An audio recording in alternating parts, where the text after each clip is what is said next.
Oh. Hiya. Right. I'm going to try and answer your questions, but thanks for these extraordinary questions. Actually, I thoroughly quite enjoyed just reading them. Class 6 to 7, the melyn infants, which I used to live around the corner at one point. So thanks, Beth, the teacher, for sending me these, and I'll give it a best shot. Right, so I'm doing this in the studio. So I've had a little quick through them, and like I said, you know, they really are good questions. Hopefully, because the volume, you know, you can hear me quite well and that, so I'll do my best. First question, brilliant. I'll try and make them quite concise. That means quite to the point. I'm not going to waffle on like some artists might and completely lose you in a sort of a sea of words and that, which don't mean anything. Because a lot of the work that I do doesn't represent much. It doesn't represent anything. I'm not trying to symbolize things, which means I put that there because of this, or this represents that. I'm not that type of artist. I'm more visual. What you see is what you get. If you like it, great. If you don't like it, then it must be something. You're missing the point. But that would fall into the question later on. So let's go. How did you get so talented? Great question. Let me think now. I think you persevere, right? I think there's a sort of a natural ability that you can have, which gets you involved, which attracts you to art. But then it's all about putting in the time, persevering with what you find interesting, and doing a lot of the homework. So if I was given homework to do, because I fell into art quite late, I would do it, but I'd enjoy doing it. So the secret is to try and enjoy what you do. How do you get? Oh, just done that one. Why are you an artist? Big question there. Funny thing is, I never used to call myself an artist, so the word artist to me was such a profound word to use. So I didn't feel I had enough. I had too much respect for the word to call myself an artist. Now I do, but that was after a long period of time. So why are you an artist? I mean, I don't think I can do anything else at the moment. That is it. That is what I've ended up doing with my life.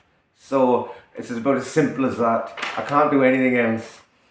How do you know what patterns? English was never my strong point in school, right? I was always drawing, right? Let me put that clear.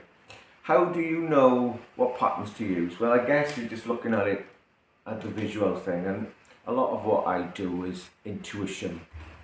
But saying that, to get to that stage, I went through I took a lot of interest in other subjects like industrial drawings and engineering drawings.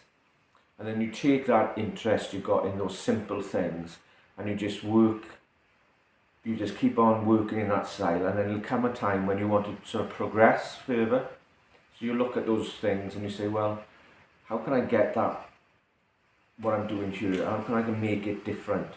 And that was it really, is, you've got to use your brain, which is full of other things. I mean, like I didn't do a lot of reading, but I did a lot of looking. So maybe that's what it was all about. Why do I spray cover everything? Well, it's just to hide all the mistakes, as easy as that, isn't it? I like spray covering. I mean, there was an artist known as Banksy, and he started stenciling things, and which was great. but I wanted to, I was thinking, well, that's very interesting. And I was doing something not as complicated as him, but more simplistic, more like an African, if you ever see African art, it's very sort of, it's a lot simpler and it's a lot more direct in their approach. It's like a print. It's like a potato print, you know. So when I started using sprays, it's just about what's available a lot of the time, you know. So in reference to stenciling, it works great on stencil spray because you've got the accidental where the drips can form something and that can inspire another picture and that can take you in a different direction. So spray is a what I would say, wear a mask if you're going to do it or do it outdoors.